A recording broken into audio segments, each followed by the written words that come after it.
Righto, let's get into it.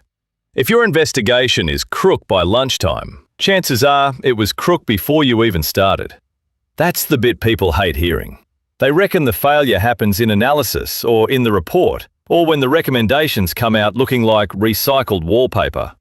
Nah, most of the damage is done in the first few hours, when people charge in with a theory and start collecting bits that support it. Classic blunder. Someone says, "Looks like operator error." Another genius adds, "Yeah, probably didn't follow procedure." And bang, the whole thing turns into a courtroom brief for a verdict no one earned.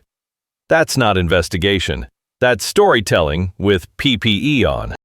A proper job starts with immediate actions and planning. Secure the scene. Work out the scope. Decide the type of investigation based on actual consequence, potential consequence, and the opportunity for learning. That last bit matters more than people admit. A near miss can teach you more than a minor incident if you've got the guts to look properly. And scene control. Sexy topic, I know. Is where half the evidence gets murdered. Weather changes things. People move things. Someone cleans up because it was a mess. Someone else restarts a machine because production's already whinging. Then the investigation team rocks up and says, not much to see. Well, no kidding. You let the incident site get trampled like a Bunnings sausage queue. This is why the early phase has to be disciplined. Get your head around goal. Gather, organize, analyze, learn. And before gather, you've got immediate actions and planning. Not vibes, not hunches, planning. Terms of reference, team roles, document control. What are we actually investigating? The task? The process? The system of work? If you can't answer that, you've got no business wandering around with a clipboard pretending to be Sherlock in high-vis. Then comes PIPO Mark 1. People, environment, equipment, procedures, organization. It's not glamorous, but it stops you missing the bleeding obvious. Brainstorm the data sources before you start judging what they mean. That's the trick. At Mark 1, you don't know the answers yet. You're just mapping where the facts might live. And gather facts fast because evidence deteriorates. Physical stuff changes with climate, movement, cleanup, intervention. Human stuff changes too. Memory gets wobbly, people talk to each other, stories blend, motivations shift. By the time some teams start, they're not investigating the event, they're investigating the rumor of the event. So here's the hard truth for Chapter 1.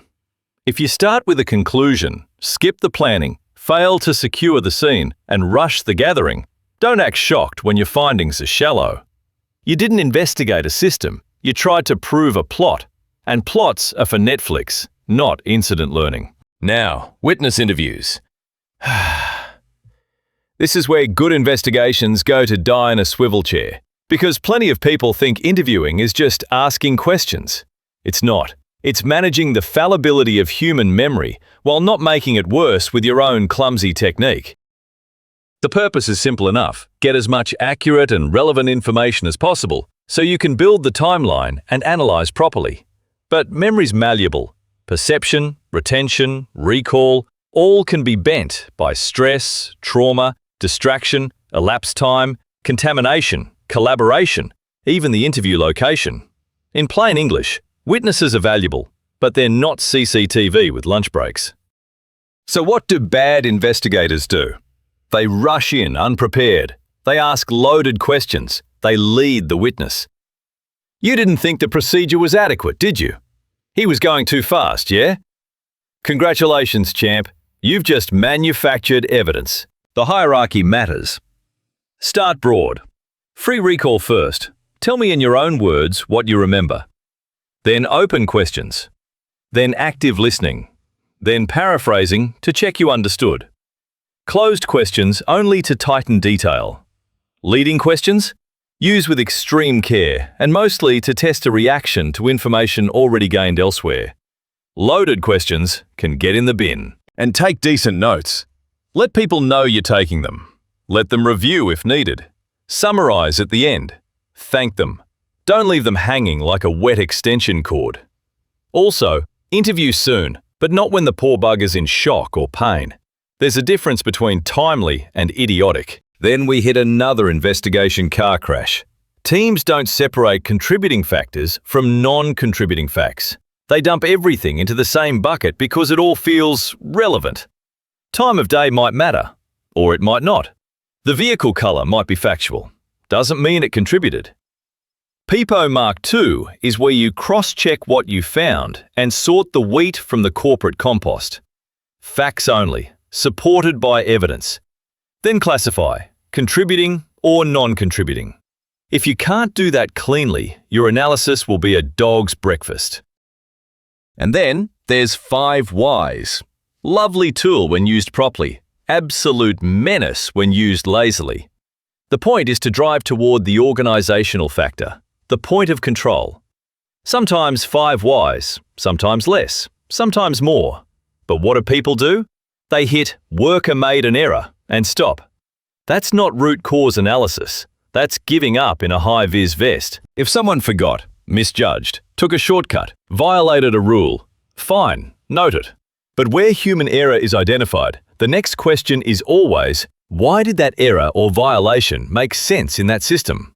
Was there time pressure, poor supervision, no training, bad planning, incompatible goals, procedures missing, unclear, or ignored by normal practice? Was the task non-routine? Was the environment setting them up to fail? 5 whys is criticized for being subjective and too linear, and that criticism's fair if you use it like a kid's puzzle. It still needs good data. It still needs the right problem question, and it should focus on failures of process and system, not just the poor bugger at the sharp end. Otherwise, you haven't found a cause, you've found a scapegoat. Here's the part no one puts on a motivational poster. Good investigations are boring, methodical, repetitive, disciplined. And that's exactly why they work.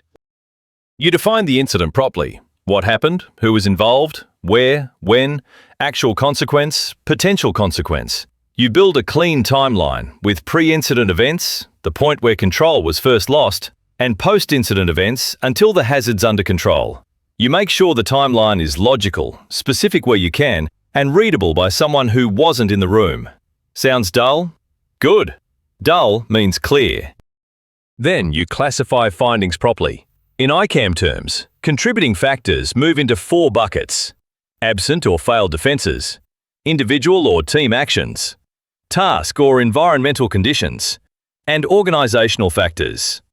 Not all findings belong in there. Some stay as context. That's okay. Everything doesn't need to be promoted to cause just because you typed it. The coding matters too. People sometimes treat codes like admin fluff. They're not. Codes let you track repeat weaknesses, communication, procedures, risk management, training, management of change, contractor management, organizational learning, all the usual suspects. If the same codes keep turning up across different incidents, your system's trying to tell you something, probably with a megaphone. Now, recommendations. This is where a lot of reports embarrass themselves. After pages of systemic learning, they land on retrain worker, remind team, update toolbox talk. Terrific. We've solved nothing and annoyed everyone. Recommendations should address the failed defenses and the organizational factors, full stop. They should be smarter, specific, measurable, accountable, reasonable, timely, effective, reviewed. And they should respect the hierarchy of controls: elimination, substitution, engineering, admin, PPE. The further down you go, the more the risk still exists. Admin and PPE might be necessary, but don't pretend a memo is stronger than a barrier. I bang on about this a lot. Recommendations should target the design of the game, not the player. If your system allowed poor planning, weak communication, absent risk assessment, ineffective supervision, dodgy procedure control, or incompatible goals, then your recommendation has to hit those things. Not just tell the worker to be more careful next time. That's not a corrective action. That's wishful thinking with a due date. And before you finish, cross-check. Have you addressed all the absent or failed defenses? All the organizational factors? Are the actions practical? Do they reduce risk? Have you accidentally introduced new risk? Can the business actually implement them? If not, back you go. Then wrap it up with key learnings, not a rehash of the actions, but the broader lessons the rest of the organization can use. That's the learn bit in goal, and too many teams give it about 12 seconds of thought. So the hard truth to finish. Good investigations aren't flashy. They're not powered by buzzwords, job titles, or dramatic root cause theatre. They're built on scope, scene control, PEPO, decent interviewing, strong timelines, proper classification, coded findings, and recommendations that actually fix failed controls. Boring? Yep. Effective? Also yep. Anyway, that'll do for this one. Next time we'll probably annoy a few more people, which usually means we're getting somewhere.